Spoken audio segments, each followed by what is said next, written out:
रही थी।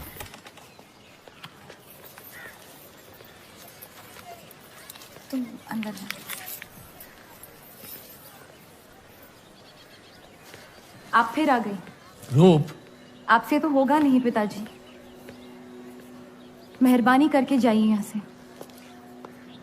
मेहरबानी करके एक बार और मेरी विनती सुन लो रूप। देखिए सत्या जी, जब आपके पिता ने हम पर वो सारे एहसान किए थे, हमें पता नहीं था कि एक दिन उनकी बेटी उनके एहसानों को ब्याज समेत वापस लेने आ पहुंचेगी। मैं ब्याज लेने नहीं आई हूँ रूप, बल्कि आपसे एक एहसान मांगने आई हूँ। माफी चाहती हूँ, मैं आप पे ये एहसान नहीं कर सकती। मेरी आजादी बिकाऊ नहीं है। आप गलत समझ रही हैं रूप। या शायद मैं ही सही समझ रही हूँ। मैं आपकी जिंदगी से बस 1 साल मांग रही हूँ रूप, क्योंकि मेरी जिंदगी में सिर्फ 1 साल बचा है।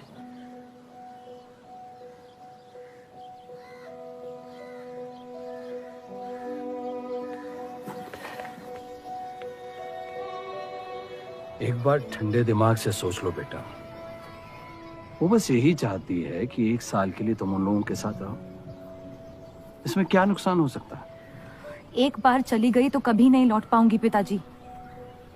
सत्या अच्छी औरत है। उन्होंने हमसे वादा किया है कि तुम्हारी बहनों का शादी होने तक ख्याल रखेंगे।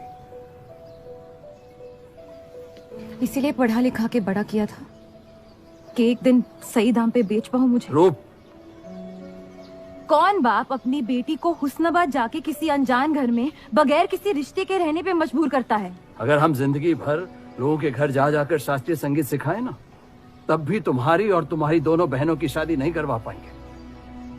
और एक बड़ी बहन होने के नाते तुम्हारा ये फर्ज है। हम जबरदस्ती नहीं कर रहे हैं बेटा। सत्या को हम बचपन से जानते हैं। वो हमसे बेहतर तुम्हारा ख्याल रखेंगे। बाकी फैसला तुम्हारे हाथ में।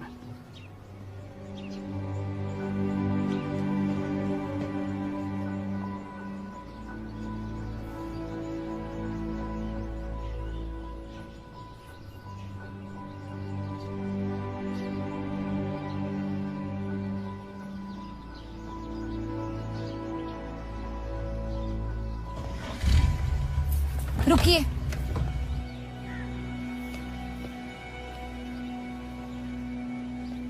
चलूंगी मैं आपके साथ, लेकिन मेरी एक शर्त है। आपके पति को पहले मुझसे शादी करनी पड़ेगी। मैं उस घर में सिर्फ आपके पति की पत्नी बनकर आऊंगी, उपपत्नी। रूप, मैं बस इतना चाहती हूँ कि जब तक मैं जिंदा हूँ आप मेरे पति को जान लो, समझ लो, ताकि आपके गुजरने के बाद आपके पति मुझसे शादी कर ले। कैसी पत्नी है आप? और अगर एक पल के लिए मैं आपके इस पागलपन में शामिल भी हो जाऊं, तो इस बात की जमानत कौन देगा कि आपके गुजरने के बाद आपके पति मुझसे शादी कर लेंगे? किसी भी वजह से अगर उन्होंने मुझे घर से निकाल दिया तो फिर कहाँ जाऊंगी मैं? क्या होगा मेरा? ये सब जानने के बाद कौन अपनाएगा मुझे? सोचा है आपने? मैं वादा वादा? जब आप ही नहीं रहेंगी तो आपका वादा निभाएगा कौन? तू शादी किए बगैर मैं उस घर में नहीं जाऊंगी।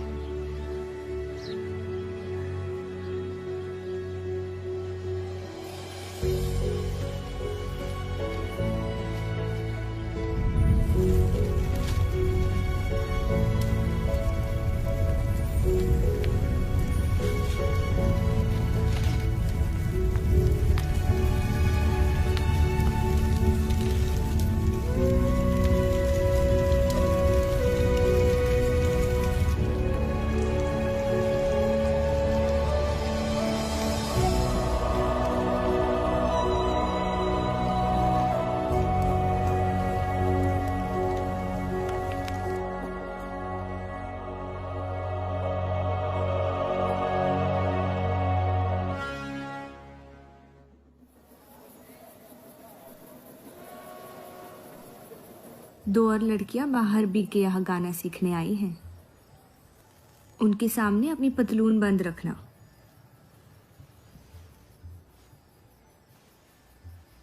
पता है, सारी हिंदू लड़कियां अमृतसर जाने की बात कर रही हैं। आप एक बार अब्दुल से बात कर ले, काफी नाराज हैं। उस देव चौधरी ने लंदन से आते ही बंटवारे के खिलाफ आर्टिकल लिख दिया है।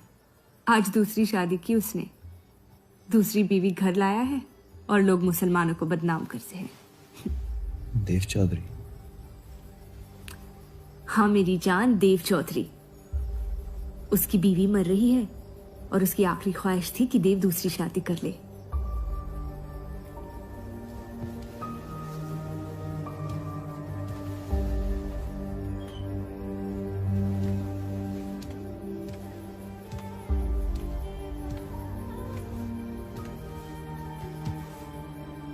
क्या हुआ जफर?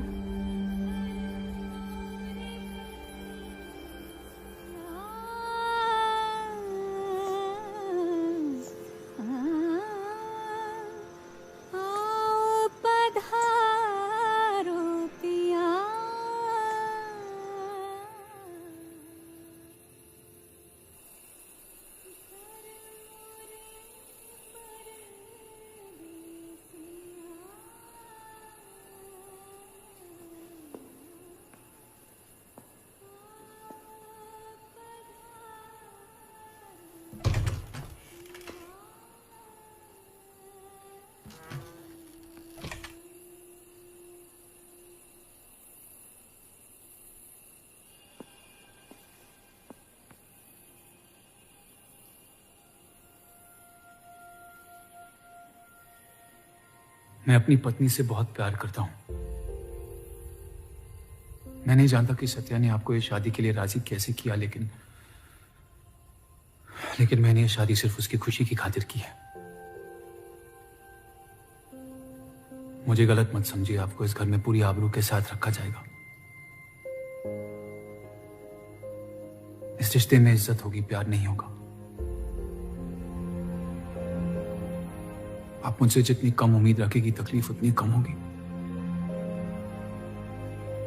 उम्मीद करता हूं कि आपका दिल मुझसे बड़ा हो और वक्त के साथ आप मुझे माफ करती रहे।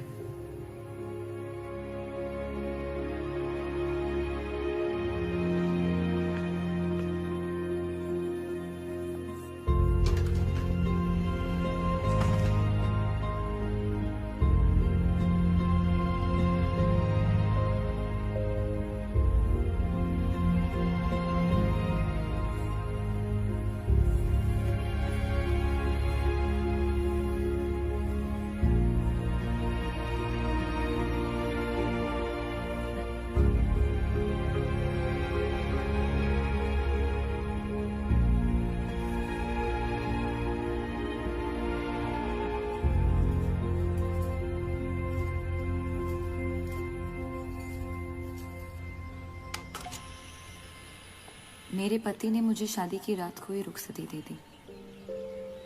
क्योंकि आपने एक ऐसे आदमी से शादी की जिससे आप कभी पहले मिली भी नहीं थी। बल्कि कई दिनों तक मैं जानती भी नहीं थी वो दिखते कैसे हैं। मेरे गुस्से में लिए गए एक फैसले ने हम चारू की जिंदगी बर्बाद कर दी।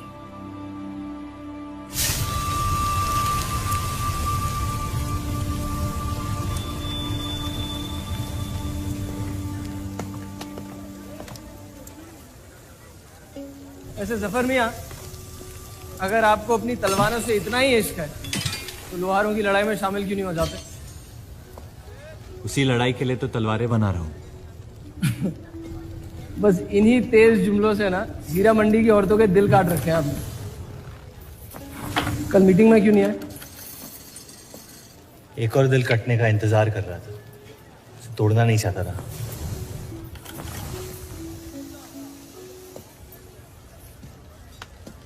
देखिए जफर मियां, अगर औजार बनाने की मशीनें आ गई ना तो हमारे कारखाने बंद हो जाएंगे। इस बार हमारी कौम पे नहीं, हमारे पेट पे हमला हुआ। एक तरफ अल्लाह अल्लाह करते हो और दूसरी तरफ डरते रहते हो। अगर हम मेहनत करें तो कभी बेरोजगार नहीं होंगे। और रही आपके आवाम हक पार्टी की मीटिंग और बंटवारे की बात, तो मैं हरामी हूं। मुझे खुद के अब्बा ने उनका नाम तक नहीं दिया। जो आदमी अपने हक के लिए नहीं लड़ा, तो आवाम के हक के लिए क्या लड़ेगा? चलिए छोड़िए।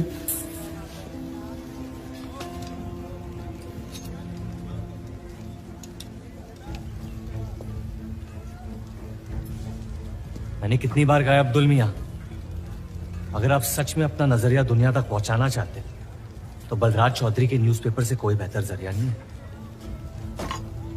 आपके कहने से हम गए थे दिल्ली टाइम्स के अखबार वालों से मिलने, लेकिन जब से उस बलराज चौधरी का बेटा विलायत से लौटा है, बंटवारे के खिलाफ एक मुल्क एक अवाम के आर्टिकल छापने में मशगूल है। इनकलाब खून बहा के लाया जाता है, बातें करके नहीं। सही कहा आपने जफर मियां, बिल्कुल सही फरमाया। चलिए आ जाइए हमारी तरफ।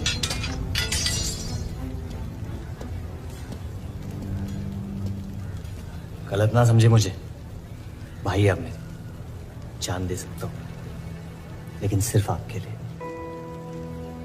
बस मुझे इन चौधरियों के मसलों से दूर रखिए अब अब्दुल मियां।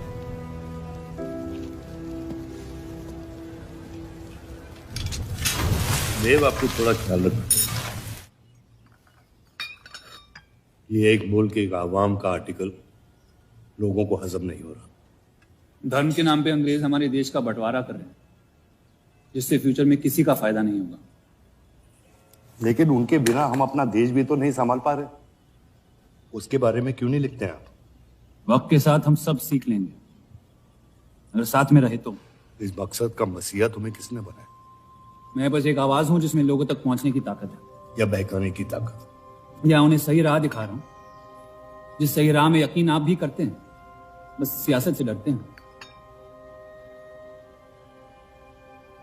ये मत भूलिए कि हम यहाँ माइनॉरिटी हैं और मुस्लिम लीग दिन ब दिन ताकतवर होती जा रही है।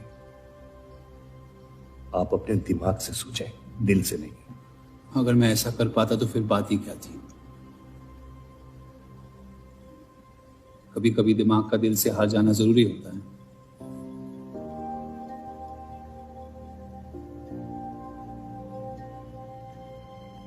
क्या हुआ सरोज? रूप कहाँ है? वो नीचे नहीं आना चाहती।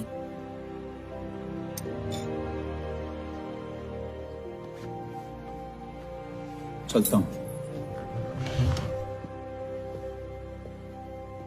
कोई बात नहीं, उन्हें उनका नाश्ता कमरे में ही दे दे। जी। देव को हमेशा लगेगा कि मैंने उसके साथ ज्यादती की, लेकिन आपने जो किया है सही है। जिंदगी पर भरोसा रखिए, उसने जो उलझाया है वही खुद सुलझाएगी।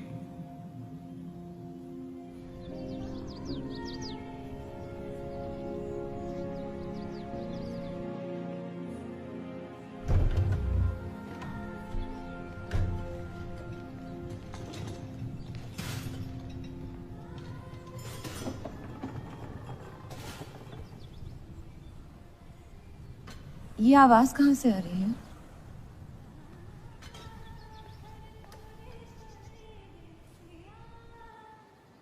बहार बेगम की हवेली से। किसी जमाने में हुस्नाबाद की सबसे मशहूर मुजरे वाली हुआ करती थी, लेकिन फिर उन्होंने नाचना छोड़ दिया। अब गाना सिखाती हैं। कहाँ है बहार बेगम की हवेली? हीरा मंडी में, इस शहर का सबसे बदनाम मोहल्ला। उस जगह का सिर्फ नाम लेने से ही लोगों के नाम खराब हो जाते हैं।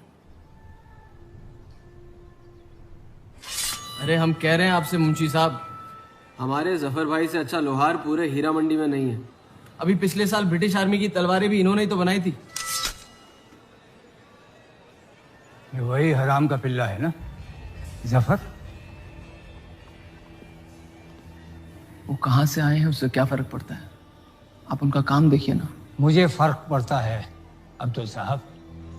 एक तो ये नाजायज और ऊपर से माफ कीजिएगा मुसलमान मुंशी जी, अगर मेरे पैसे लेकर भाग गया तो मैं तुम्हारा घर। लोगों के काम पे तवज्जो देना सीख, उनके बाप के नाम पे नहीं। लेकिन ये बड़ी बात तेरी कम अकल नहीं समझ पाएगी।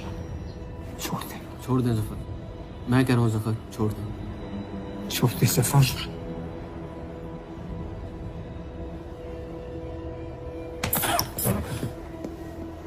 जफर! वो लिहाज तो है नहीं इन लोगों में।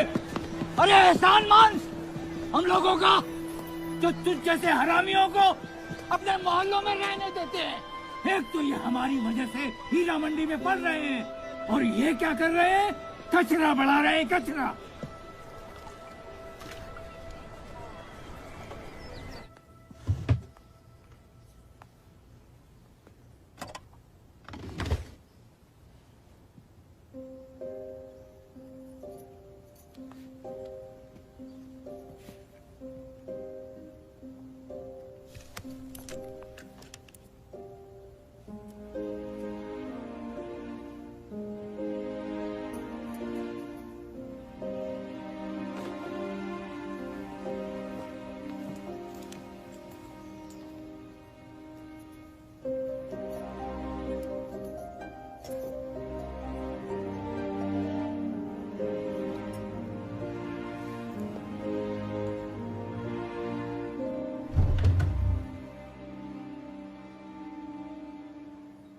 रूप,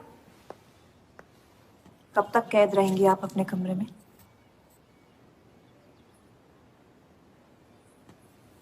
अब आप शादीशुदा हैं, आपकी भी कुछ जिम्मेदारियां हैं इस घर में। किसकी तरफ? आपके पति की तरफ, जो सिर्फ आपसे प्यार करते हैं। हम दोनों ने एक दूसरे को देखा तक नहीं है। मेरी एक ही जिम्मेदारी थी, अपनी बहनों की तरफ। वो मैंने ये शादी करके निभा लिया। देव के अखबार में काम करना शुरू कर दो, उनके साथ थोड़ा वक्त बिताओ, देखना सब कैसे बदलने लगेगा। मैंने घर पर बात करनी है। सबका कितना ख्याल रखती है आप। मैं आपकी दुश्मन नहीं हूं रूप, बस अपने बाद आपकी जिंदगी को बेहतर बनाने की कोशिश कर रही हूं। पता है, मेरे माँ बाप को लगता था कि लड़कियों को पढ़ाना लिखाना फजूल है, वरना अगर मैं पढ़ी लिखी होती तो इतने बड़े अखबार में काम करने का मौका कभी नहीं गंवाती। मैं फिर रियाज शुरू करना चाहती हूँ। बिल्कुल, करना भी चाहिए। अगर आप चाहो तो मैं अभी एक अच्छे गुरुजी का इंतजाम करवा सकती हूँ। नहीं, मैं हीरा मंडी जाके बाहर बेगम से सीखना चाहती हूँ।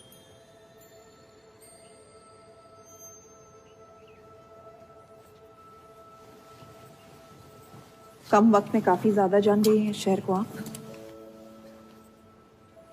पर इस घर के उसूल को नहीं जानती। आप संगीत सीख सकती है, मगर हीरा मंडी कभी नहीं जा सकती। अगर मुझे हीरा मंडी जाने नहीं दिया तो फिर मैं अखबार के लिए भी काम नहीं करूंगी। मत करो, कैद कर लो अपने आप को अपने गुस्से में, लेकिन याद रखना, अपनी किस्मत आपने खुद लिखी है, अपनी मर्जी से। अब यही आपकी जिंदगी है रूप, और जितनी जल्दी आप इस बात को समझ जाएंगी, बाकी जिंदगी उतनी जल्दी आसान हो जाएगी। आपका मेरी जिंदगी पे कोई हक नहीं है। आपका है।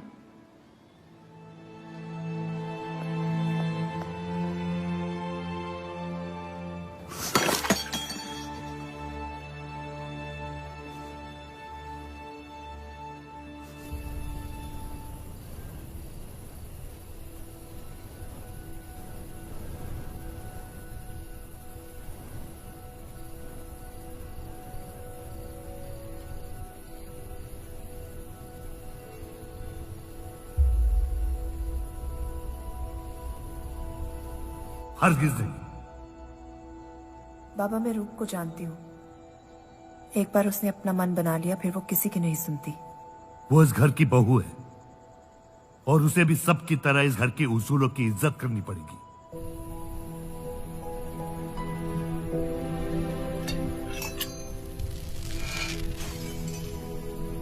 आपके कहने पर हमने उन गलियों की तरफ देखा तक नहीं, लेकिन हम रूप से ये उम्मीद नहीं रख सकते।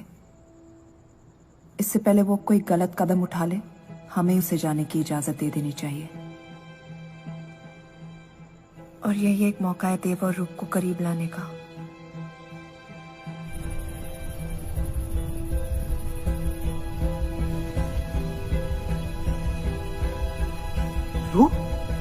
क्या कर रही हैं आप? रूप। हाँ भाभी जी आपको बुला रही हैं।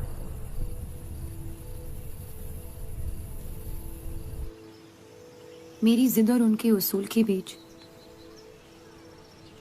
मेरी जिद जीत गई।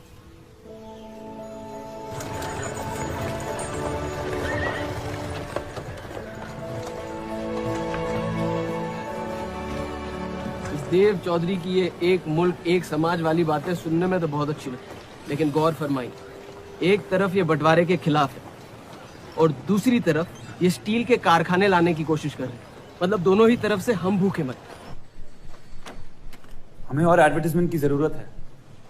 अगर यही हाल रहा तो हफ्ते में सिर्फ 3 दिन पेपर छाप पाएंगे। सर, पिछले हफ्ते जिस विस्की कंपनी के इश्तेहार डाले थे वो इस हफ्ते भी इश्तेहार डालने को तैयार है। उसी शराब के इश्तिहार की वजह से पूरा हफ्ता मुस्लिम सेक्टर ने अखबार नहीं खरीदा। बहुत अच्छे पैसे दे रहे हैं विस्की वाले। अहमद की बात सही है, किसी और को ढूंढना पड़ेगा। कॉस्मेटिक्स और साड़ी।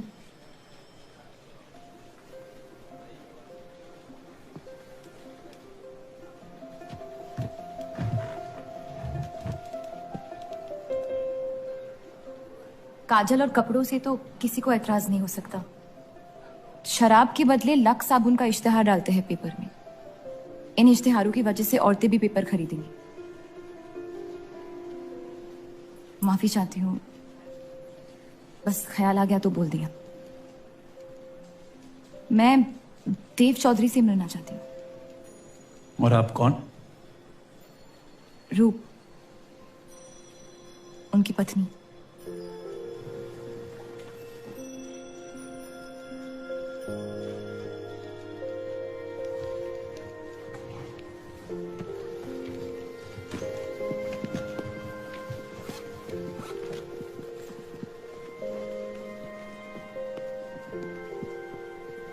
आनंद जी। हाँ जी। इन्हें इनका डेस्क दिखा दीजिए। जी।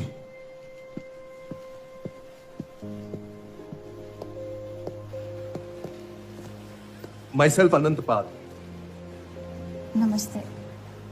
वैसे ये कौन है?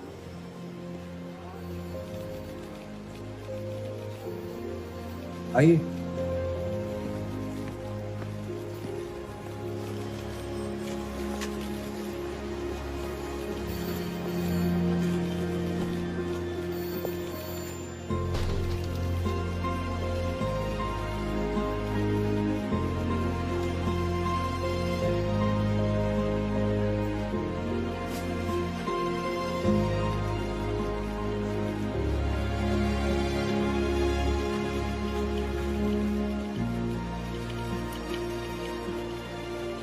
कमाल है, पति पत्नी एक दूसरे को जानते तक नहीं। निकाह हुआ है इनका शायद। उस दिन अगर पर्दे के पीछे आप भी होते तो देव साहब को पता नहीं चलता।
हीरा मंडी का सबसे बड़ा त्योहार दशहरा, पर यह मोहल्ला इस शहर की लंका है।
सा गा मा गा रे सा।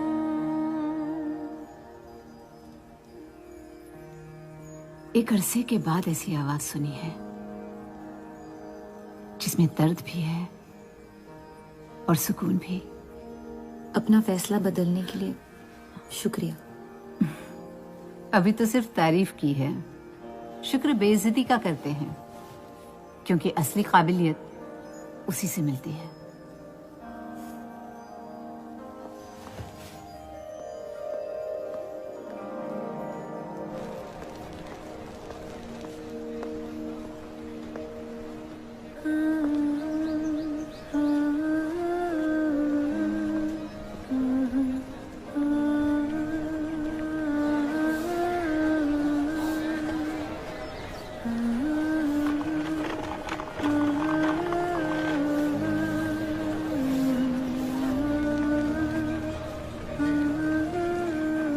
चले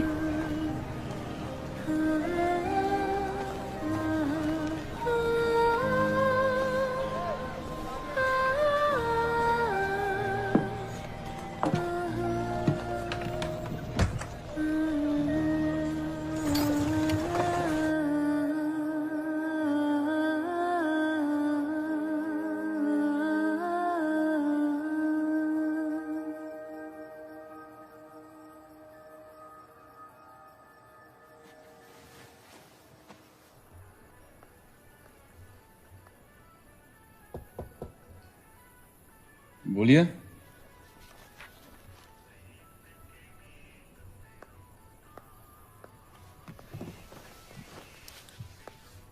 आपसे ऑफिस में बात करनी थी, लेकिन मौका नहीं मिला। किस बारे में? मैं आपकी कंपनी में सिर्फ हाजिरी नहीं देना चाहती, काम भी करना चाहती हूँ। मैं एक आर्टिकल लिखना चाहती हूँ। किस मुद्दे पे? हीरा मंडी पे।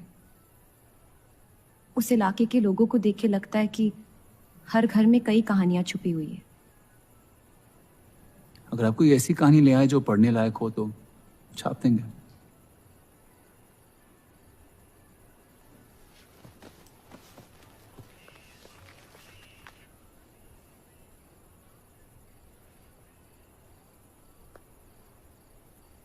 मैं जानती हूं हम दोनों इस रिश्ते में गिरफ्तार हैं, और इसमें मेरा हाथ भी है। बस आपको बताना चाहती हूँ कि मेरे आपसे या इस रिश्ते से कोई अरमान नहीं है। ये शादी नहीं, समझौता है, और आप जब चाहे इससे रिहा हो सकते हैं। मैंने कभी इस शादी को तोड़ने का जिक्र नहीं किया है, लेकिन आपके ख्यालात जान के खुशी हुई। शुक्रिया।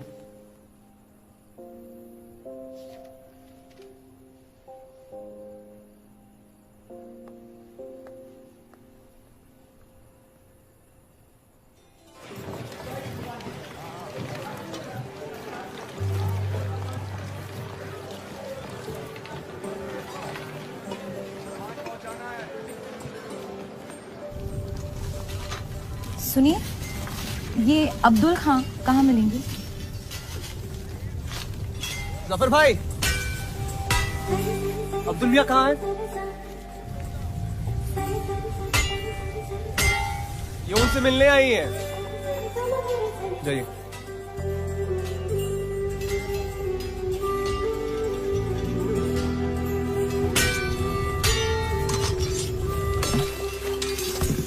एक मुलाकात ने लौटने में मजबूर कर दिया। आइए, आज मन भर देता हूं आपका, लेकिन आपसे मेरा मन नहीं भरेगा। वक्त जाया हो जाएगा मेरा। मैं शादीशुदा हूँ। तो मुझे कौन सा निकाह पढ़ना था आपसे? मैं अब्दुल खां से मिलना चाहती हूँ। क्यों? आपको क्यों बताऊं? तो फिर मैं आपको क्यों बताऊं कि अब्दुल कहाँ है? मैं हीरा मंडी और उसकी लोगों की कहानियों पर एक आर्टिकल लिखना चाहती हूँ। तो इसलिए आप तवाइफ के कोठे पे आई थी? ये कोई तरीका है बात करने का? तवाइफ को ताजमहल कह दूंगा तो उसकी किस्मत नहीं बदल जाएगी। सारी औरतों को एक ही नजर से देखते हो? नजर तो एक ही रहेगी, लेकिन आप चाहें तो नजरिया बदल सकती है मेरा। मेरे ऐसे कोई शौक नहीं है। होंगे भी कैसे? अपनी शादी के हालात में गिरफ्तार जो है। लेकिन अगर आप चाहें तो आपके अधूरे अरमा पूरे कर सकता हूँ। बहुत ज्यादा बदतमीज है आप। शुक्रिया। अब्दुल,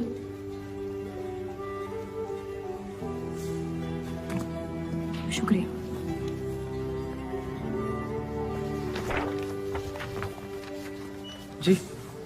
जी मैं डेली टाइम्स से हूँ। हीरा मंडी के लोग और माहौल के बारे में मैं एक आर्टिकल। Daily times. यहाँ का माहौल गर्म है, लोहार बेरोजगार है, और ये हक की लड़ाई अब बंटवारा करवा के रहेगी।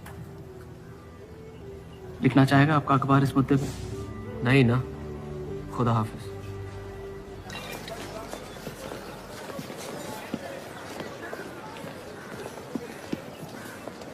क्या चाहिए उसका जवाब मत देना। बस पूछना चाहता हूँ, आपका काम हो गया?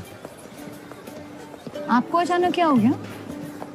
नहीं, वो अब्दुल मियाँ बड़े तंग मिजाज के, पूरा दिन बंटवारे के लड़ाई में उलझे रहते हैं।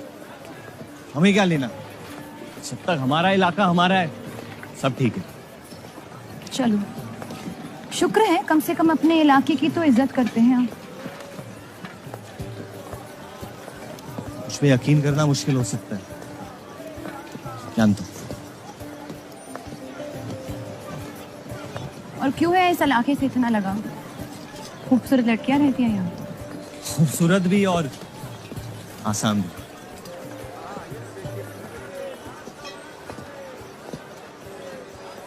तकदीर ने मुझे यहाँ फेंका। जिंदगी कुचलने ही वाली थी, लेकिन इस सड़क ने मुझे बचा लिया, चलना सिखा दिया। मेरी फतेह हो गई और नाम पड़ गया जफर। अब यही मेरा घर है। ये गलियां नहीं होती तो मेरी कोई पहचान नहीं होती।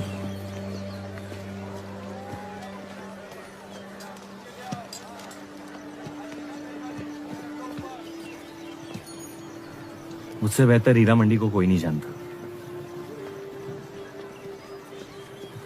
तो रुक। बहुत अच्छा है आपका, माशाल्लाह।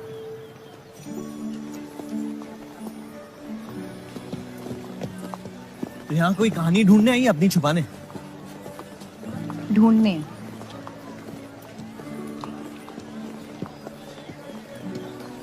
अपनी शादी में खुश हैं आप? आपने कहा था कि आप शादीशुदा हैं, खुशी का कोई जिक्र नहीं हुआ था। कोई तो हद होगी आपकी।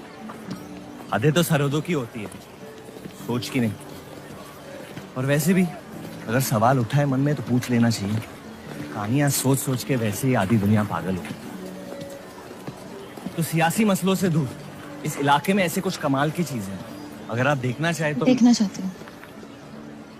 हिम्मत है मेरी दुनिया में कदम रखने की। मेरे पास खोने को कुछ है ही नहीं। और वैसे भी आपसे तो बेहतर ही होगी आपकी दुनिया। ठीक है, तो अगले जुम्मे को मिलते हैं, कलाम बात। फिक्र ना करें, मैं इजाजत या कीमत के बगैर औरतों को हाथ नहीं लगाता।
अगर जफर भाई सांड पे 7 सेकंड से ज्यादा टिक गए तो जीत जाएंगे।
इतनी जल्दी आपसे तुम तक का सफर तय कर लिया आपने? क्यों बुलाया मुझे यहाँ? आप कहानी ढूंढ रही थी, मैंने आपको एक किस्सा दिखा दिया। डर गई? क्यों? तुम मर सकते थे। मौत हक है, और मुझ जैसे नाजायजों के पास ना कोई खास मकसद होता है, ना ही आपकी तरह कुछ खोने को होता है। इसलिए मौत से डर नहीं लगता। जिस दिन मोहब्बत हो जाएगी, मकसद भी मिल जाएगा और मौत से डर भी लगने लगेगा। अफसोस, आपकी ख्वाहिश शायद कभी पूरी नहीं हो पाएगी। मजा आता है मुझे इस खेल में। मैंने तुम जैसा नमूना कहीं नहीं देखा। नहीं, मुझ जैसा मैं कहीं।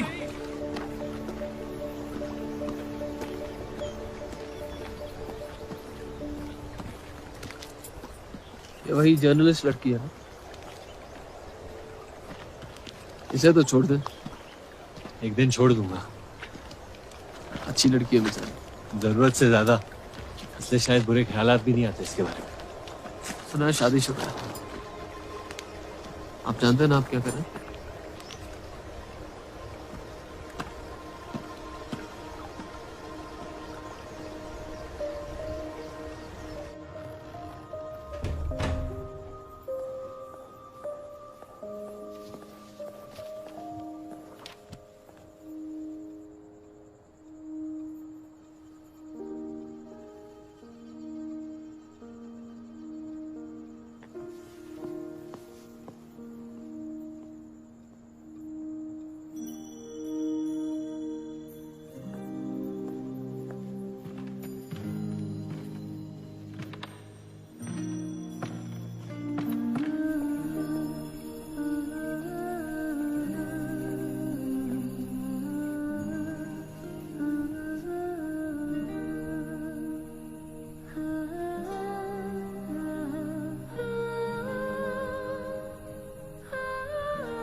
जितनी घर वालों से दूर हो रही थी, उतनी जफर के करीब हो रही थी।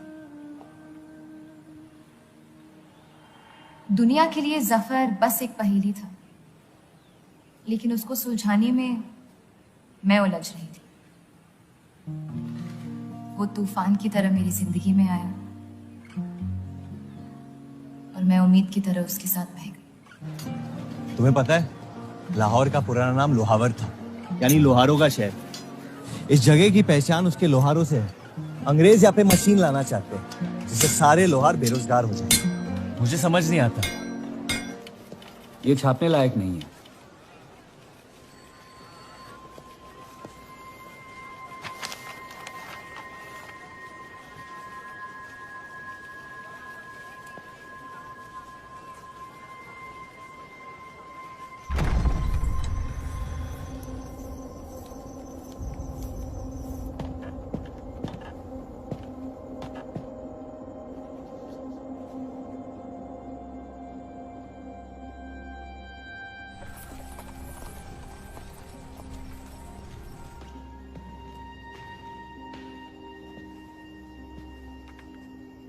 हीरा मंडी के लोहार आ जाए थे मुझे मिलने। आपको उनकी बात सुन लेनी चाहिए, वरना वो हमारे मुस्लिम स्टाफ को स्ट्राइक पे जाने पर मजबूर कर सकते। बाबा, साफ साफ बताइए किस बारे में बात करना चाहते हैं आप? रूप।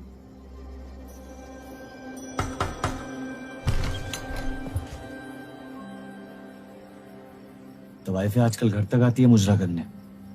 माफी चाहते हैं, हम गलत पते पे आई है। रूप को बख्श दे जफर।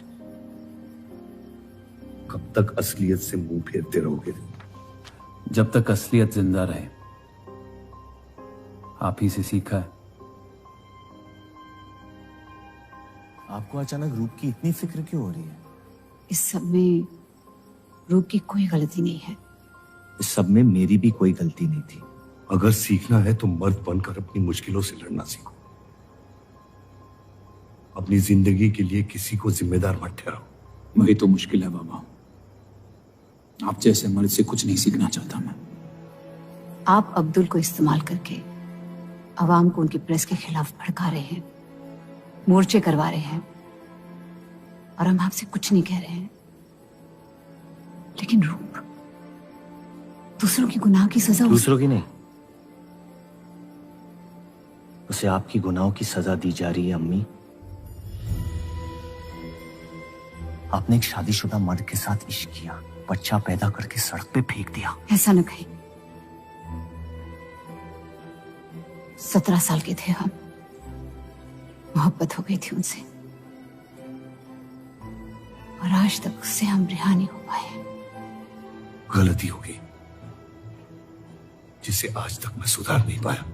होशो हवास में की गई गलती नहीं होती, बेईमानी होती है। और आज तक आपने अपने इस गुनाह को कबूल करने तक की हिम्मत नहीं की।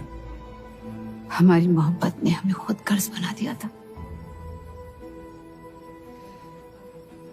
हमने बच्चा इसलिए रखा ताकि बलराज के और करीब हो पाए, लेकिन वो हमसे और दूर चले गए। हमने सोचा बच्चे की शर्म से भाग रहे हैं, आपको छोड़ देंगे तो वापस लौट आएंगे। फिर हम समझ गए कि वो आपसे नहीं, हमसे भाग रहे थे।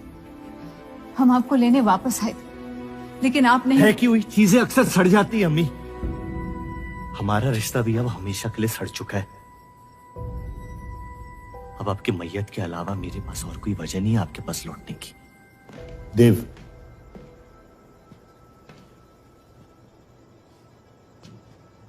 बस एक बात कहना चाहता हूं।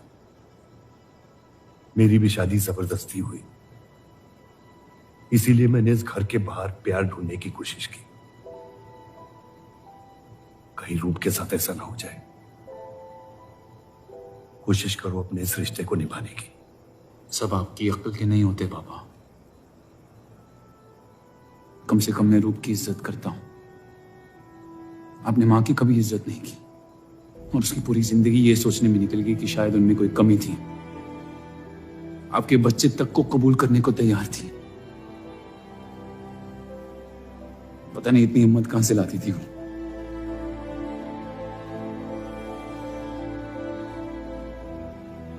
अगर आप मान जाते तो हमारा घर बिखरने से बच सकता था, लेकिन आपका घमंड आपकी गलतियों से भी बड़ा था।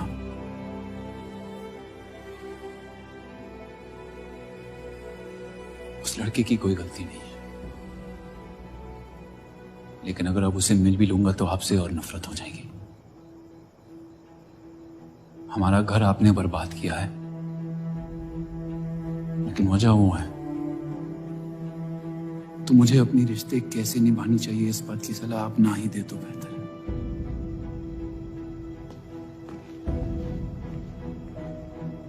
बलराज चौधरी ने अपने जायज बेटे को मेरे हिस्से की दौलत, शोहरत और इज्जत दे दी, तो बदले में मैं उसके बहू को छीन लूंगा, और मेरे पास कुछ खोने को तो है नहीं। हरामियों का कोई वजूद नहीं होता, उनका कोई ईमान नहीं होता, किसी को उनकी जरूरत नहीं होती है। यही सुन सुन के बड़ा हुआ हूं मैं। लेकिन अब बस, जिस लड़की को वो अपना घर आबाद करने के लिए लेके आए थे, उसी लड़की से मैं उनका घर बर्बाद कर दूंगा। फिर क्या होगा? ये सब करने से आपको अपने अब्बा, अपना बचपन, अपनी इज्जत, अपना हक वापस मिल जाएगा। अपनी आंखों से नफरत हटाएं, फिर उस लड़की की मोहब्बत देख पाएंगे आप। इंतकाम की आग ने आपको अंधा बना दिया है। अपने अब्बा को बर्बाद करने के तैश में आप खुद को बर्बाद कर रहे हैं। मंजूर है, सब कुछ फना कर दूंगा। उन्हें पता भी नहीं चलेगा कि उनकी तबाही हुई कैसे।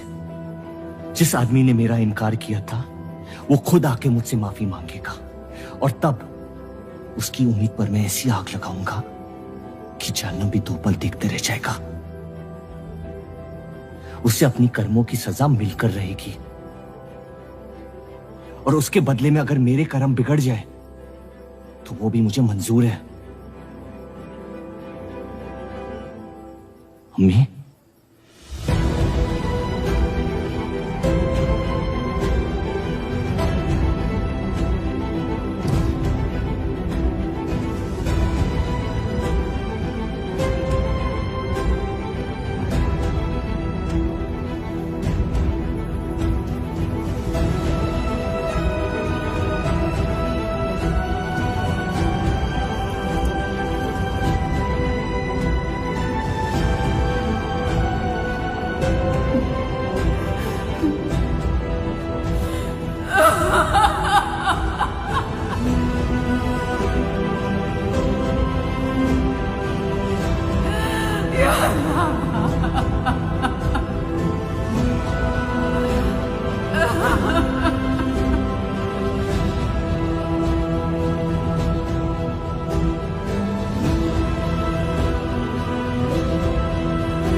जफर को हीरा मंडी में पहचानते सब थे, लेकिन वो है कौन ये कोई नहीं जानता था।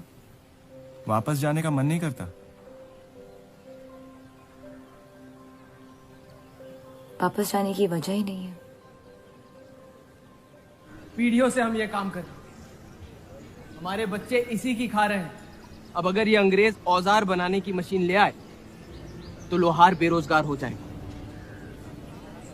आज हमारे साथ हो रहा है, कल किसी भी कारीगर के साथ हो सकता है।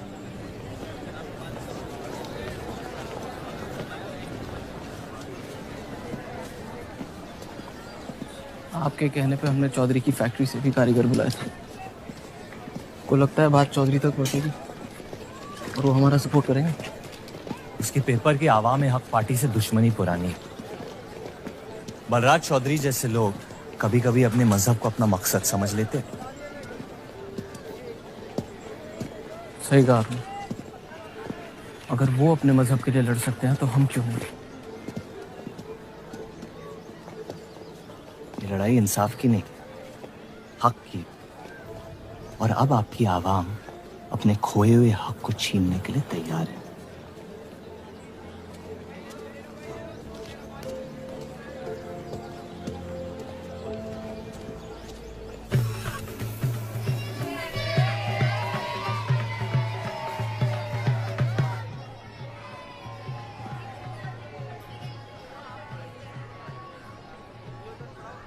सत्या चौधरी मरने वाली है। गुजरने वाली, कैंसर की बीमारी से।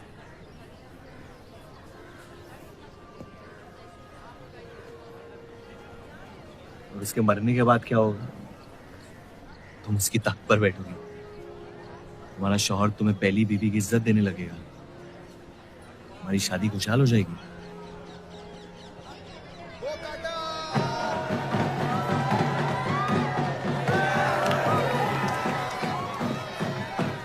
ये त्योहार बहुत पसंद हुआ करता था मुझे। फिर क्या हुआ?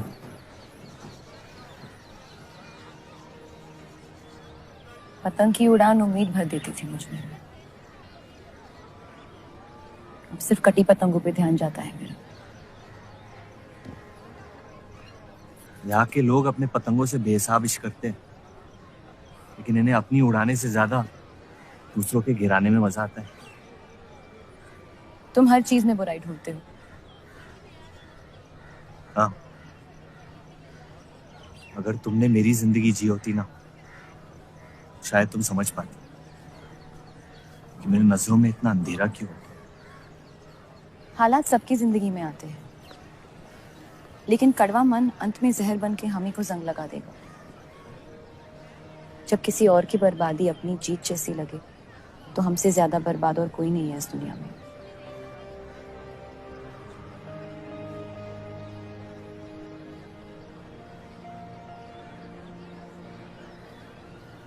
तुम्हें कभी प्यार हुआ है?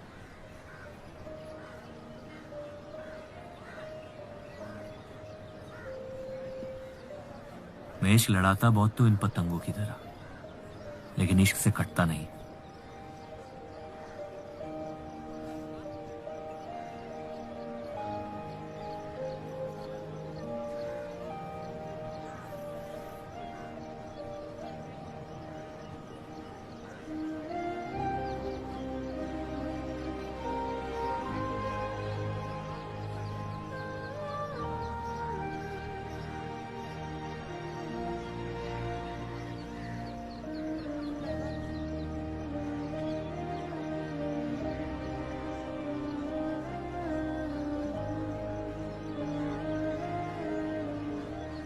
निकलना चाहिए, वरना ये शाम हमसे आगे निकल जाएगी।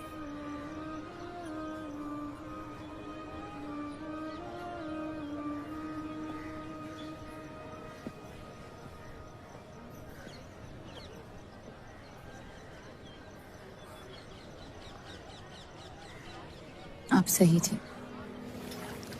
मेरे अंदर कुछ बदल गया है। सफर की वजह से मुझे लगता है मुझे। आप शादीशुदा हैं। वो शादी नहीं सौदा है। सोचना गलती है, लेकिन उस पर अमल करना गुनाह है। आपके अलावा और किसी को नहीं पता। मुझे लगा आप समझेंगी।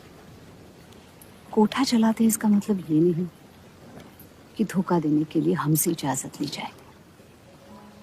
मैं आपकी बेइज्जती नहीं करना चाहती थी।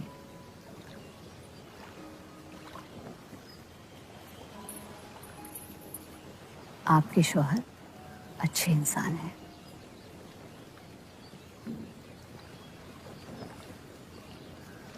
सिर्फ अच्छाई काफी होती है पूरी जिंदगी बिताने के लिए।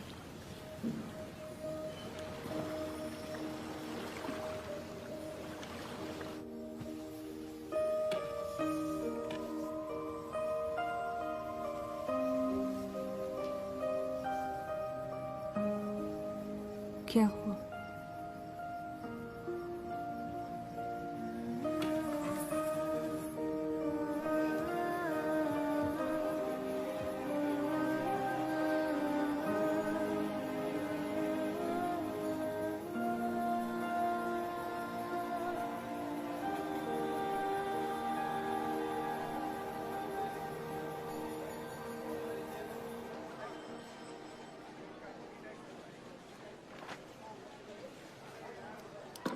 मुझे कुछ वक्त चाहिए सोचने के लिए।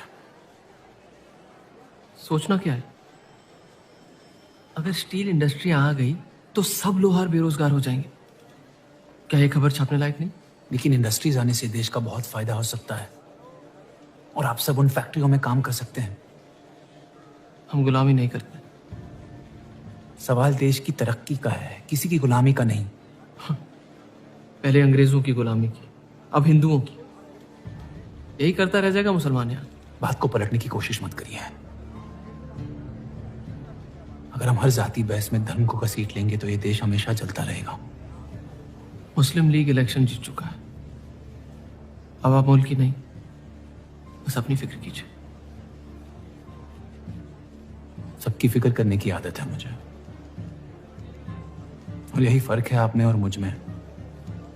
मैं लोगों के हालात का इस्तेमाल करके उन्हें बहकाता नहीं। सही कहा आपने। बात मजहब की ही है। एक बार हमने अपना मुल्क बना लिया ना, तो फिर हमारी चीखें तो जाया जाएंगी नहीं। लेकिन तब आपकी चीखें कौन सुनेगा देव साहब?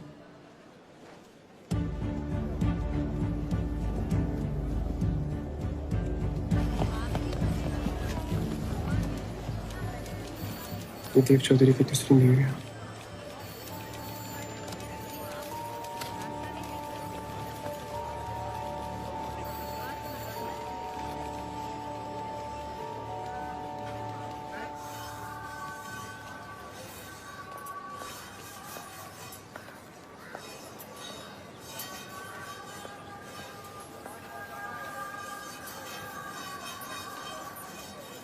मुंशी जी तुम्हें कॉन्ट्रैक्ट देना चाहते हैं।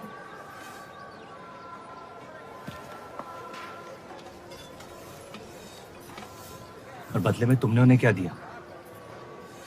सिर्फ हिंदू होने की वजह से तुम्हारी बात मान ली उन्होंने? मैं खैरात नहीं लेता।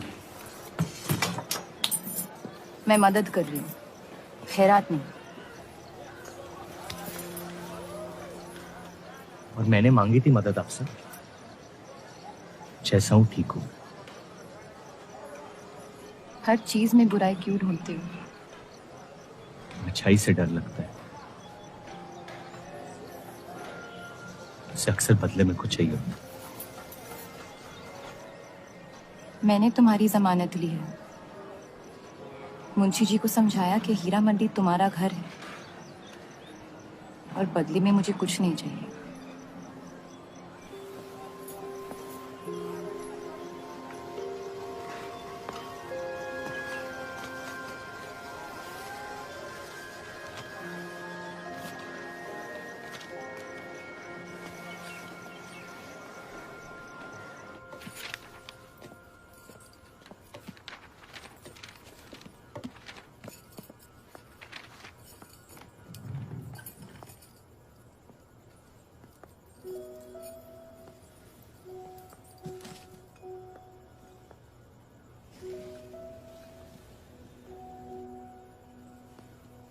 पढ़ना पसंद है?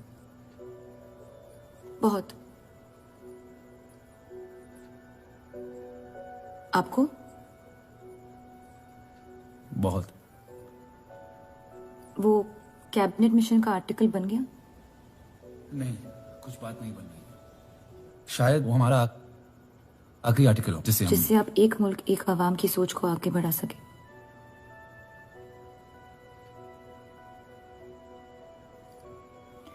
आजादी की कीमत बंटवारा है। जितनी जल्द हम इस बात को मान ले उतना फायदा होगा। वो लोग आपका नजरिया कभी नहीं समझेंगे।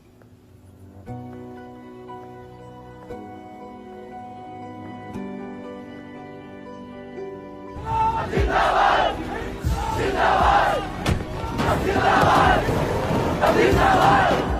जिन्ना ने डायरेक्ट एक्शन का ऐलान कर दिया है। इसकी वजह से दंगे हो सकते हैं। हमें शायद हुस्नाबाद छोड़ना पड़ेगा। सत्या बहुत कमजोर है, उसके लिए सफर करना ठीक नहीं है।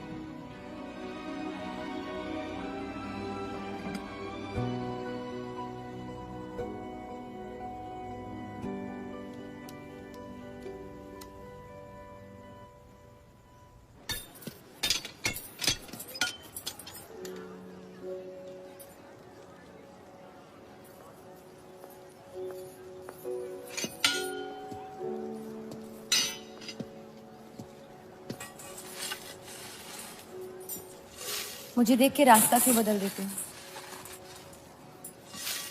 तुम्हें शहर दिखाने में इतना मशगूल हो गया था कि अपनी जिंदगी के रास्ते भूल गया। मैं हुस्नाबाद छोड़ के जा रही हूँ।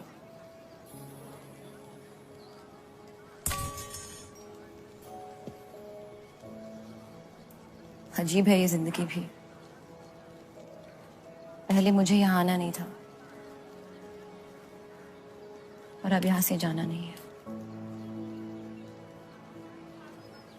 मुझे यकीन है कि तुम्हारे शौहर जहां तुम्हें लेके जाएंगे तुम वहां खुशी ढूंढ लोगी। मैं उनसे प्यार नहीं करती, ना ही वो मुझसे करते हैं।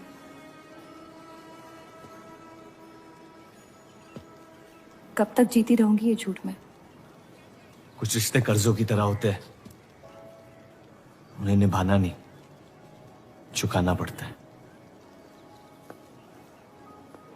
तुम जो भी करने की कोशिश कर रहे हो उससे किसी का फायदा नहीं हो रहा। कभी कभी नुकसान रोक लेना फायदे से बेहतर होता है। जज्बात को रिवाजों की गुलामी नहीं करनी चाहिए। इस दुनिया के सारे गुनाहों में से सबसे बड़ा गुनाह कौन सा है पता है? अपने मन को मारना। मेरे मन में तुम्हारे लिए कुछ नहीं है रूप। मुझे तुम पे यकीन क्यों नहीं होता? क्योंकि तुम यकीन नहीं इश्क करना चाहती हो। बर्बाद हो जाओगी। दर्द के अलावा कुछ नहीं दे सकता मैं तुम्हें। मंजूर है। तुम जानती नहीं मुझे, मेरी जिंदगी को, या उस वजह को जिस वजह से मैं तुम्हारे करीब होना चाहता था। और वो वजह मोहब्बत नहीं है।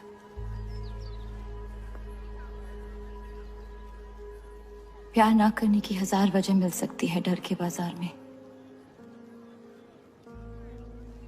लेकिन प्यार करने की सिर्फ एक ढूंढनी होती है, अपने दिल में। मुझे अपनी वजह मिल गई है, बाकी तुम्हारी मर्जी।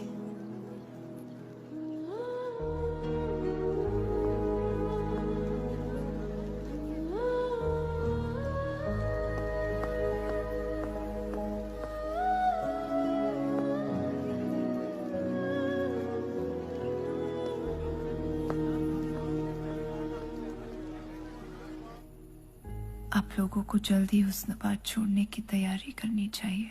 मैं आपके बगैर कहीं नहीं जाऊंगा।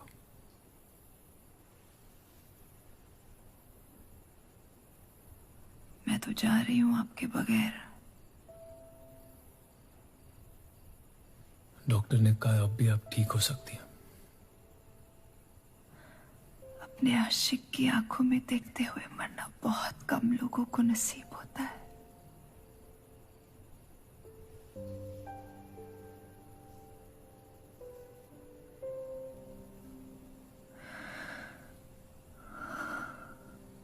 सुकून के आंसू है, बह जाने दीजिए। मेरा सुकून तो लेके जा रही है आप। अब क्या करूंगा जिंदगी का मैं?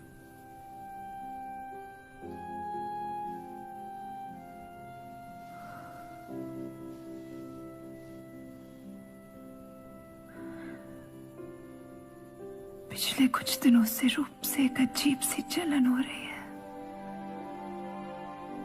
अच्छी जलन। उसे मेरे हिस्से की खुशियां मिलने वाली है।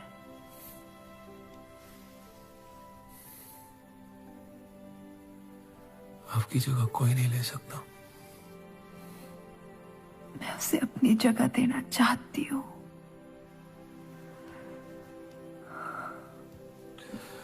वादा करो, हमारे सारे ख्वाब आप उसके साथ पूरे करोगे, बेटियों को पढ़ाओगे, बेटों के दोस्त बनोगे, पापा को माफ कर दोगे।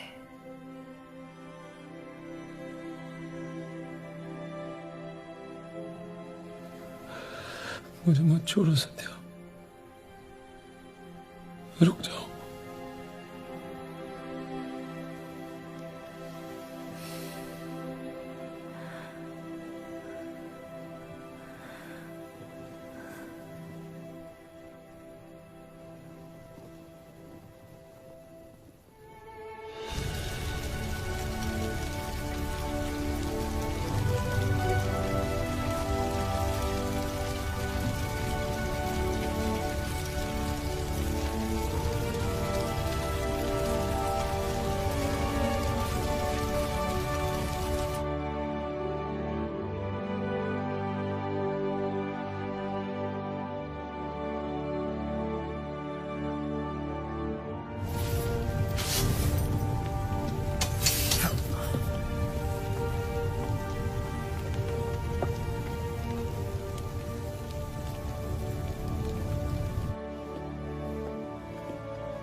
उनकी कमी महीनों तक हमारे साथ रही।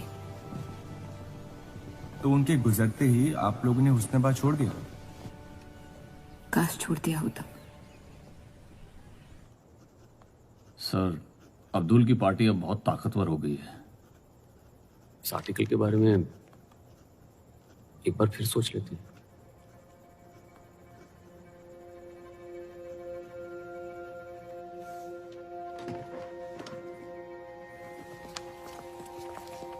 ईद मुबारक। आपको भी।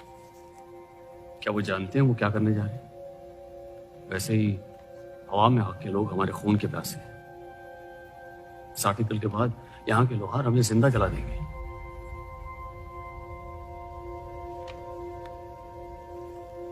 खुदा हाफिज।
जश्न के मॉल में रंज बना रहे हैं।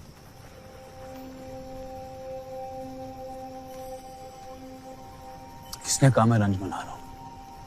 जश्न में लोग मिलकर शराब पीते हैं। तनाश शराब रंज में पी जाती है।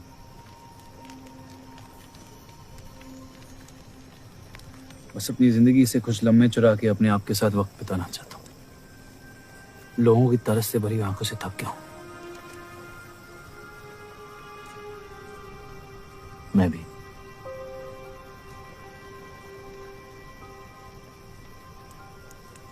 तो आपके रंज का राज क्या है? आपके हाथ में ना शराब है, ना आप जश्न में शामिल होना चाहते हैं।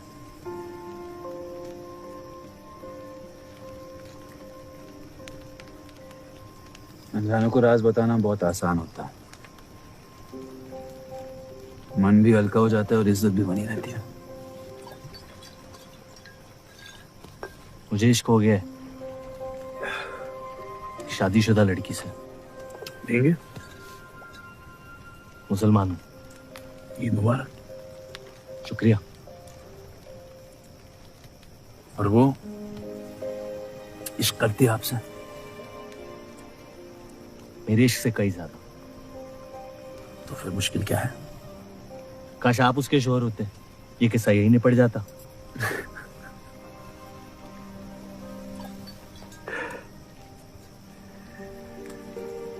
एक बार बात तो करके देखें। दुनिया भी बड़ी अजीब है, कोई किसी से बात नहीं करता, बस सीधे जंग पे निकल जाते हैं। कभी कभी जंग कर लेना दिल की बात बताने से आसान होता है। कौन सा पति है कि ऐसी औरत के साथ रहना चाहेगा जो किसी और से प्यार करती है?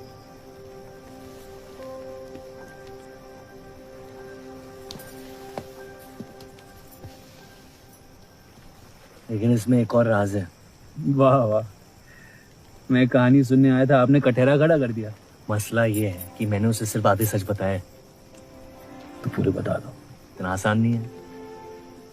अक्सर इतना ही आसान होता है।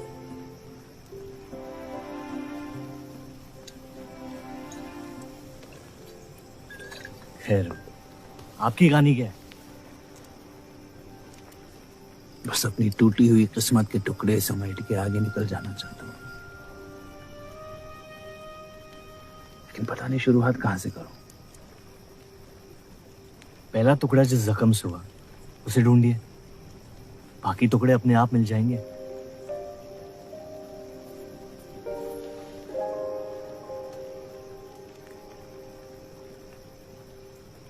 तो कितनी औरतों के साथ सोया? ये कैसा बेहुदा सवाल है? मतलब एक 18 साल की उम्र में शादी हुई, आप कितनी लड़कियों के साथ सोए हैं? उतनी गिनती नहीं आती है मुझे।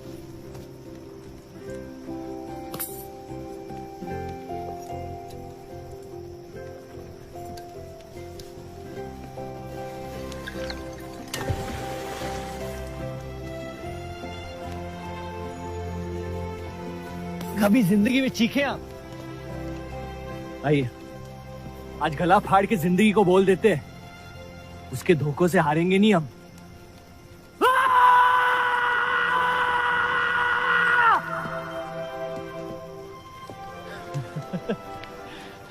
आइए, कसम से कह रहा हूं रिहा हो जाएंगे आप। कोशिश कीजिए।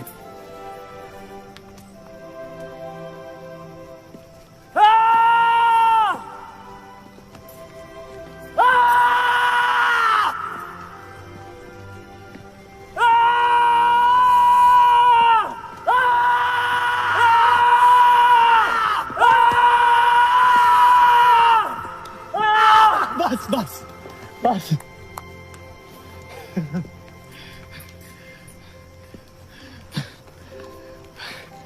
कसम से एक ही लड़की के साथ जिंदगी भर।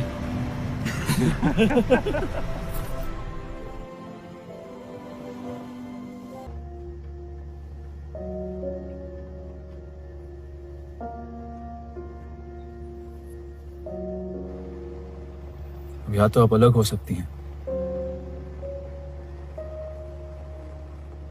या शादी को एक और मौका दे सकती हैं।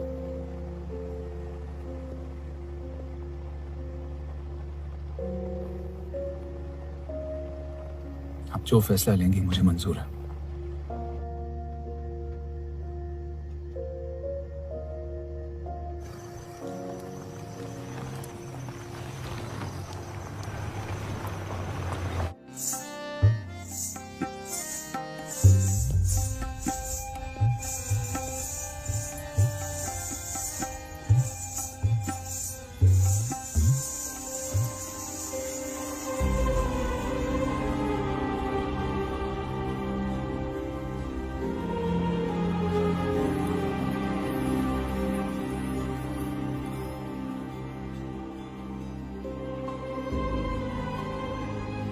आपके कोठे के दरवाजे हमेशा खुले रहते हैं?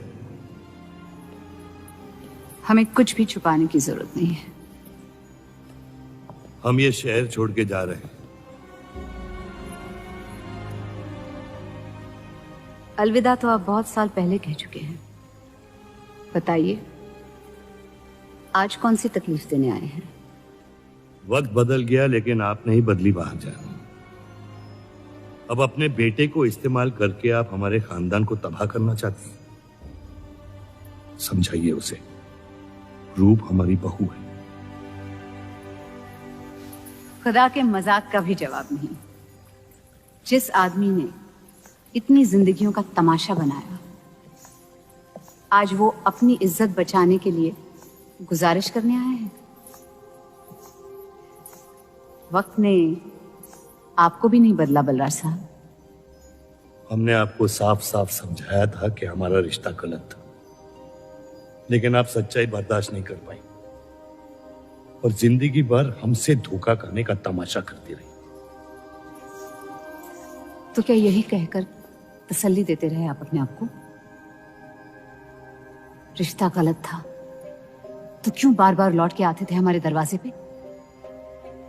मोहब्बत आपको भी हुई थी बलराज साहब, लेकिन समाज के डर से एक दिन अचानक कूड़े की तरफ फेंक दिया हमें।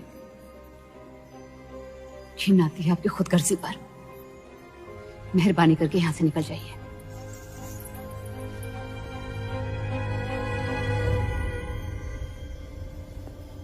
वाह, क्या रहमत बरसाई है खुदा ने मुझ पे आज। बरसों बाद अम्मी को मिलने आया था, साथ में अब्बा भी मिल गए। एक तरफ बहार बेगम जिसने मुझे फेंक दिया और दूसरी तरफ बलराज चौधरी जो कल तक मुझे कबूल नहीं कर रहा था और आज मुझसे भीख मांगने आया है। क्या चाहते हो तुम? कि हम तुमसे अपने खानदान की इज्जत की भीख मांगे? छोड़ दो उन्हें। लेकिन वो काम तो आपका है, अपनों को छोड़ देना। आपको क्या पता है खानदान क्या होता है? वैसे भी माशाअल्लाह, सिर्फ अल्लाह जानते कि मेरे कितने भाई बहन घूम रहे हैं। मेरा सिर्फ एक खानदान है जिसे मुझे तुम दोनों से बचाना है। तो फिर कह दो अपनी बहू से कि मुझसे इश्क करना छोड़ दे।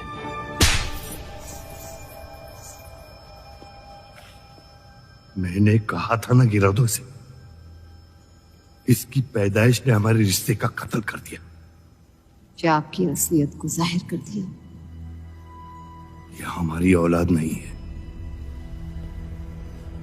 हमारी एक गलती का नतीजा है जिसे हम जिंदगी भर रिहा नहीं कर पाएंगे। जफर, छोड़ दो इन्हें। जफर,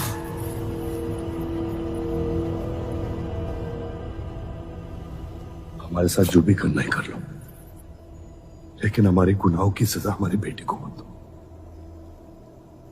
उसने कुछ नहीं बिगाड़ा तुम्हारा। मेरी मुलाकात हुई थी उससे आज। सब कुछ है उसके पास, खुशी के अलावा। उसे दुनिया से बचाने की कश्मकश में आप उसे प्यार देना भूल गए। मेरी जिंदगी का एक ही मकसद था, आपको इस हाल में देखना। लेकिन रूप सही कहती है, जब किसी और की बर्बादी अपनी जीत सी लगे तो आपसे ज्यादा बर्बाद और कोई नहीं है इस दुनिया में। मैं जानता हूं कि आप मुझे कभी कबूल नहीं करेंगे, लेकिन ये इनकार भी नहीं कर सकते क्योंकि मैं हूं तो आप ही का हिस्सा। बस मुझे अपने बेटे के हिस्से से रूप दे दे।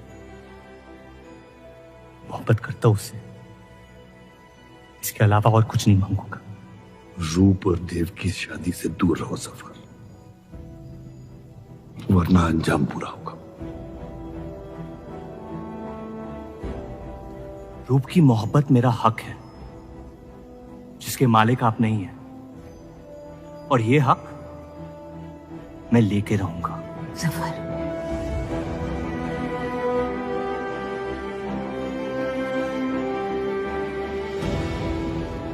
हम जानते हैं कि आप हमारी किसी भी बात पर राजी नहीं, लेकिन इस बार आप जानती हैं कि हम सही हैं।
वो हीरा मंडी से आपको कोई मिलने के लिए आए हैं।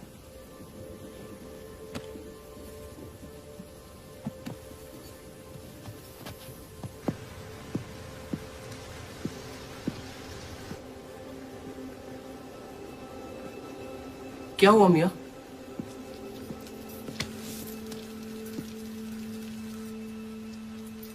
ये सब उस औरत की वजह से हो रहा है।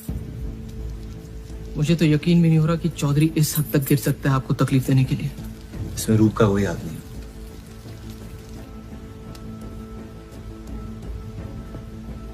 इश्क का अंधापन अक्ल के दरवाजे बंद कर देता है। आपको दिखाई नहीं दे रहा चौधरी आपके साथ क्या खेल खेल रहा है, लेकिन मैं अंधा नहीं हूं। आप चाहें तो उसे माफ कर दीजिए, लेकिन अब आपका बदला उस औरत से मैं लूंगा।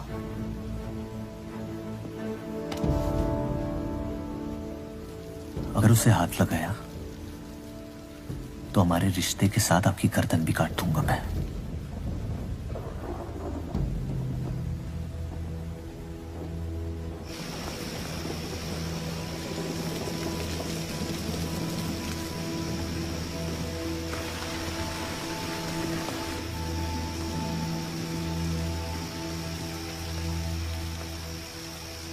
मोहब्बत अक्सर गलती करवाती है, कहा था हमने।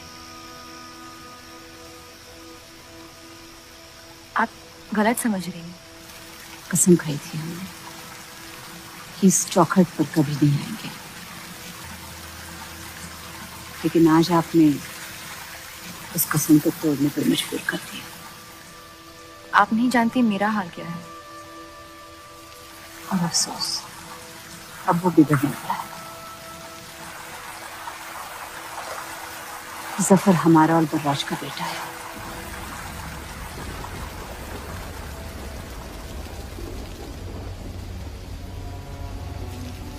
उसने आपका इस्तेमाल किया है इस घर को बर्बाद करने के लिए। वो मोहब्बत करता है मुझसे, देखा है मैंने उसकी आंखों में। शुरुआत से झूठ बोला उसने आपसे। उसने अपने हालात में कुछ गलतियां की होगी, लेकिन हमारी मोहब्बत सच्ची। पढ़ी लिखी हैं आप, अक्लमंद हैं। हीरा मंडी का लड़का है वो। उसकी जिंदगी में बिस्तर के बाहर किसी भी औरत की कोई कीमत नहीं है। और आपसे तो हम बिस्तर भी नहीं होना चाहता था। बस वो यही चाहता है कि किसी भी तरह भरे बाजार में बलराज चौधरी को जलील कर पाए। और आपके अंधे इश्क ने उसके सपने को पूरा करने का मौका दिया। यही सच्चाई है, मान ले। अगर आप अपने शौहर को छोड़ के उसके पास भी चली जाती तो वो आपको कबूल नहीं करता। मोहब्बत उससे करते हैं जो आपकी इज्जत कर सके, आपसे आपकी मोहब्बत से ज्यादा मोहब्बत कर सके। रूप, आप उसका इश्क नहीं, इंतकाम है। और वो सिर्फ अपने इंतकाम से मोहब्बत करता है।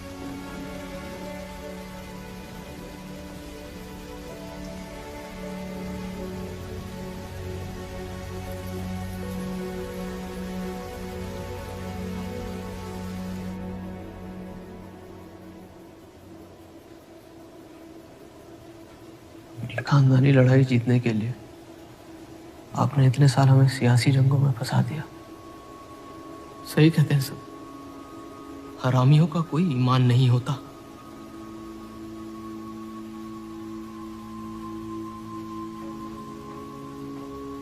अपने इंतकाम को पूरा करने के लिए जिस आग को आपने फूंक दी थी ना, अब उसी आग से ये शहर जला दूंगा। अब आप अपने अमाल का अंजाम रोक नहीं पाएंगे।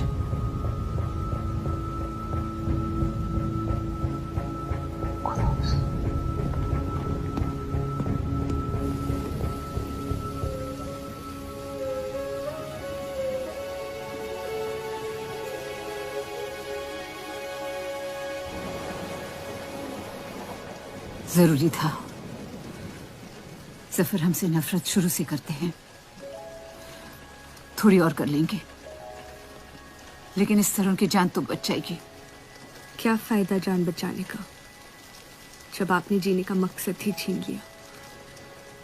नाजायज मोहब्बत का अंजाम अक्सर तबाही होता है।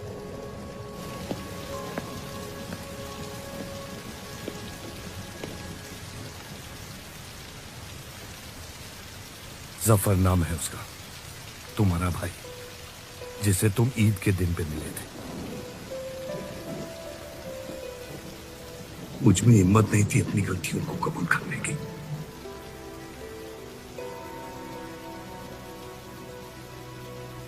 माफ कर दो मुझे।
मुझे हीरा मंडी में किसी से प्यार हो गया था।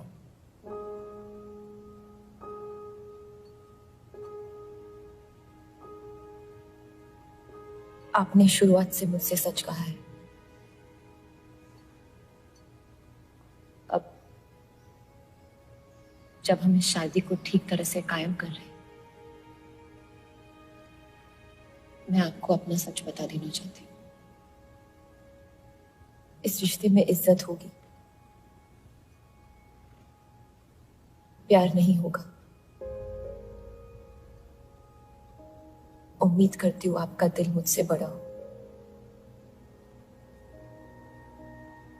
और वक्त के साथ आप मुझे माफ करते रहे।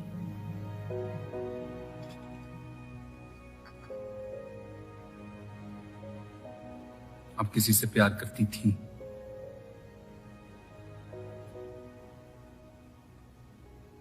फिर क्या बदल गया? मैं उनकी इज्जत नहीं करती। और प्यार खत्म हो गया?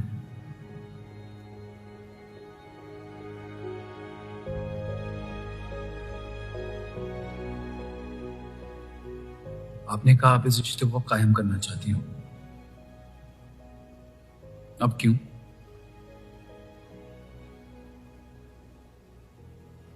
सिर्फ साथ सो लेना काफी नहीं होता, और कई पहलू निभाने होते हैं शादी कायम करने में।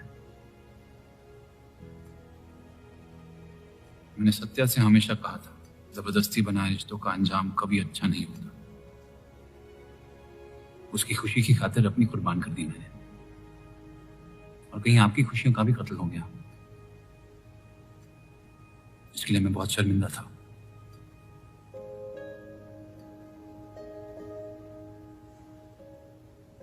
वक्त के साथ वो शर्मिंदगी शायद चाहत में बदलने लगी।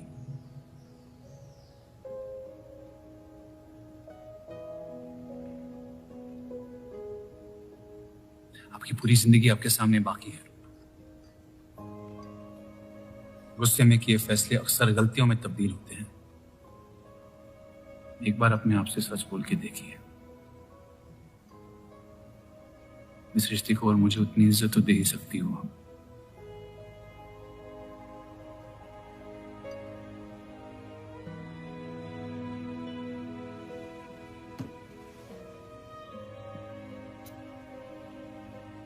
पति पत्नी का रिश्ता रिवाजों से नहीं, प्यार से बंधना चाहिए।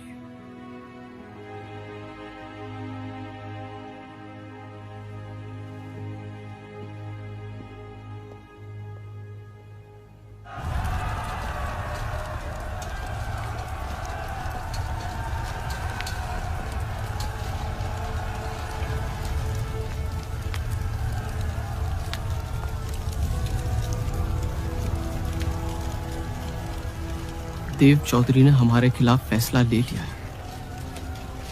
मैंने भी एक फैसला लिया, इन चौधरियों को खत्म करने का। सोच लीजिए, अब जो हमारे साथ नहीं वो हमारा दुश्मन है।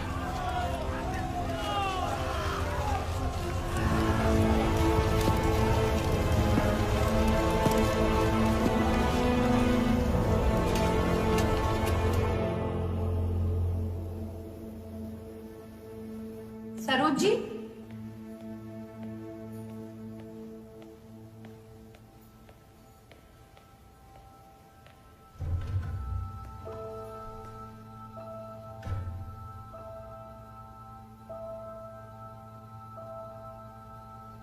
सरोज जी,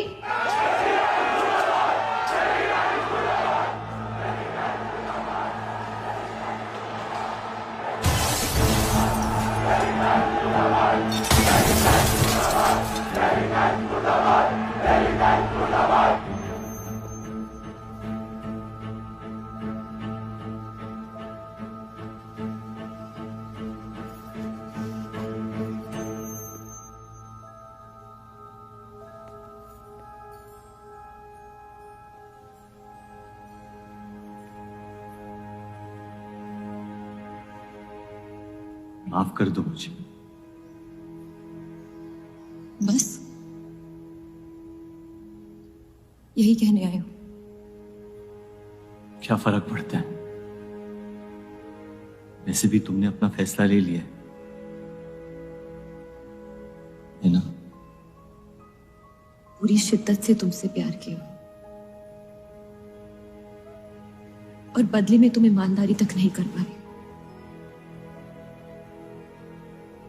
इतना मुश्किल था मुझसे सच बोलना।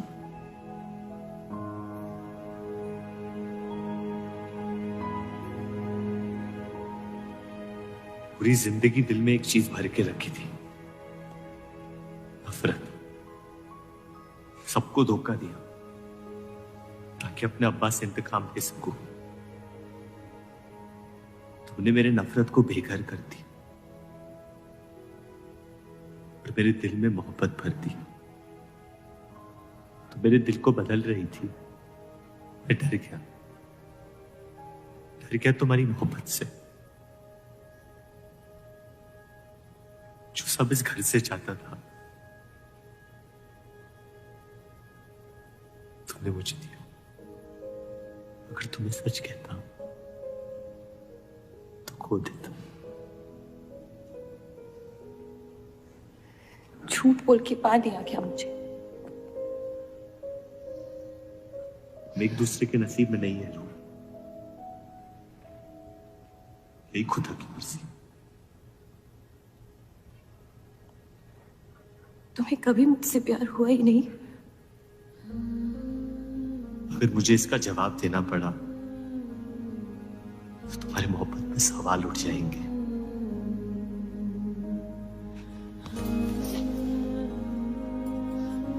तुम कभी सीधा जवाब क्यों नहीं देते ज़फर?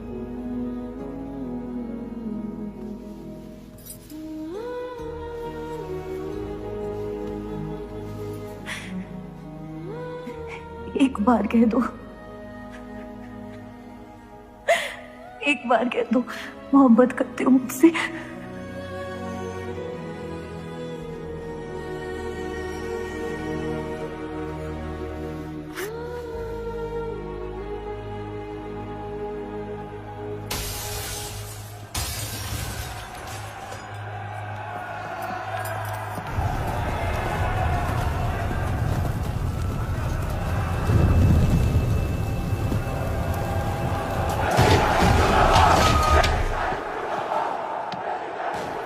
पीछे की दरवाजे से। चलिए आनंद जी।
खत्म कर दो तीनों को।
हम इन्हें पनाह नहीं दे सकते। सारे हिंदुओं को मुसलमानों के घरों में ढूंढा जा रहा है। ये यहाँ सलामत नहीं है। आप इन्हें स्टेशन ले जाइए। चलो हमारे साथ। हम अपनी हिंदू लड़कियों को छोड़कर नहीं जा सकते। आप चलिए मेरे साथ अम्मी।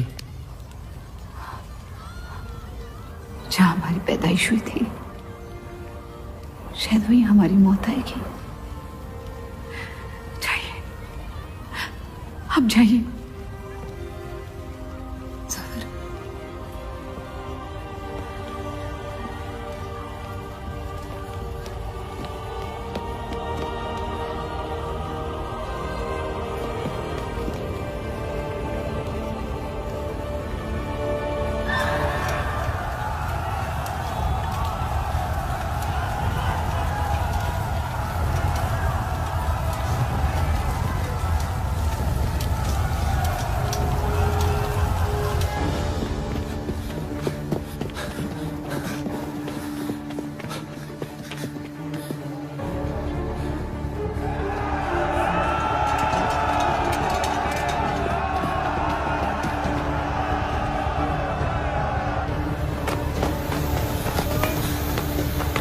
आ दीजिए,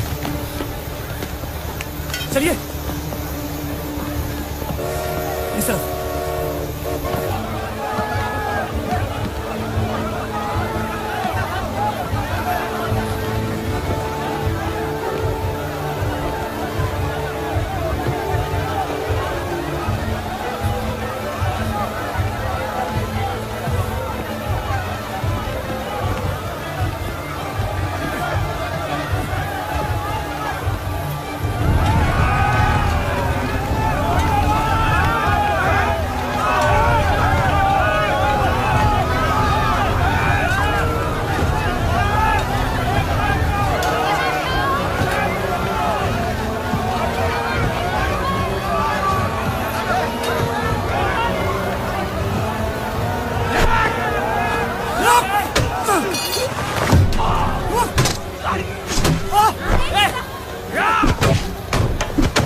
आप लोग ट्रेन पे चढ़िए, मैं नहीं रुकता हूँ। मार देंगे आपको। ये मेरे लोग हैं, मुझे कुछ नहीं करेंगे।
छोड़ दे अब दुनिया, छाने दे उन्हें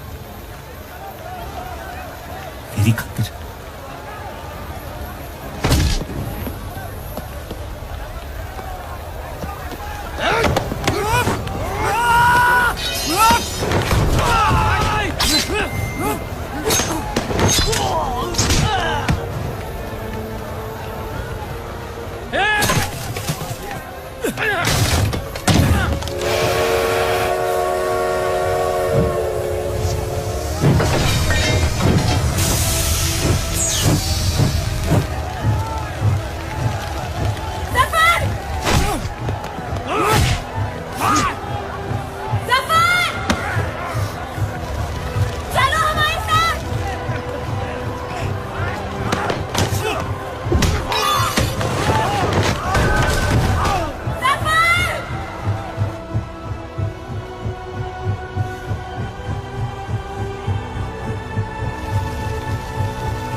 मैं जानता नहीं कि मुझे जलाया गया या दफनाया गया, लेकिन मेरी नाजायज जिंदगी को मकसद मिल गया, मोहब्बत।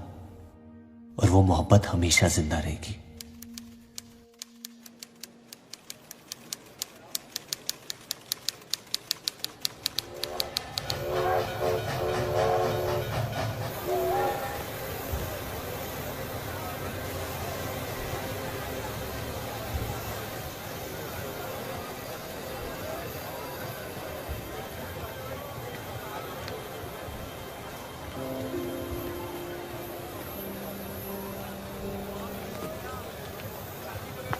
लकीरें खींच लेने से दुनिया छोटी या बड़ी नहीं हो जाती, बस हजारों जिंदगियां बिखर जाती हैं। अक्सर उन बिखरी हुई जिंदगियों में दिल टूटने का गम दो लोगों को जोड़ देता है।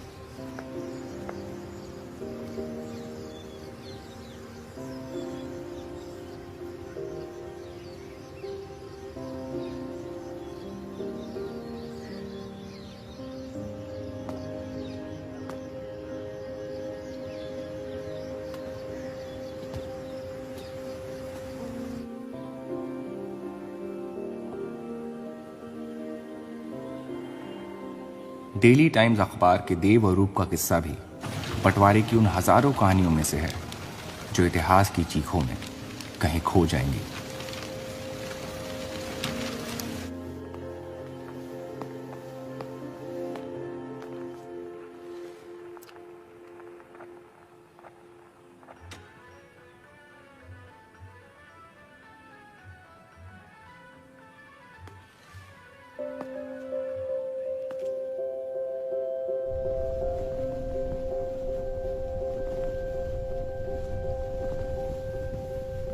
मोहब्बत और नफरत दोनों के रंग लाल हैं, लेकिन फर्क ये है कि नफरत से दुनिया बर्बाद हो जाती है और मोहब्बत में खुद बर्बाद होना पड़ता है।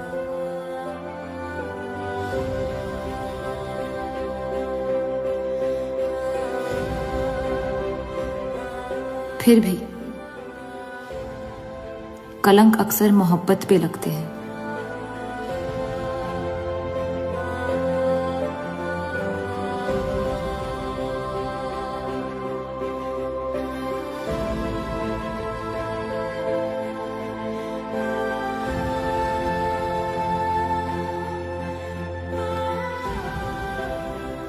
हमारी ये कलंक से रंगी मोहब्बत कभी मिटेगी नहीं,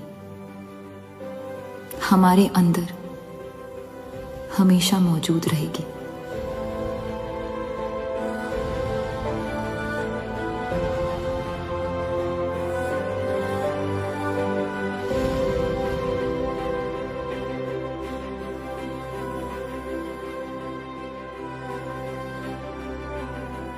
अब फैसला आपके नजरिए का है। आपने इस कहानी में क्या देखा? कलंक या मोहब्बत?